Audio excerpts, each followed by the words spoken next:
How to recover deleted data from YouTube Music.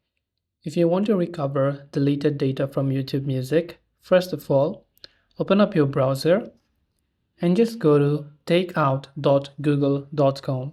I'll make sure to drop a direct link in the description box below, and make sure to log into your correct Google account where your YouTube account is associated with. In this case, your YouTube Music account, which are essentially the same thing. Once you're here, first of all, you want to deselect everything. You'll find this button here to deselect it. And we only want to select by scrolling down all the way to the bottom and finding the option for YouTube and YouTube Music over here. Now here you can go ahead and then select this. It says all YouTube data included. But we don't want all YouTube data, so we'll just tap on it. And we will again deselect everything.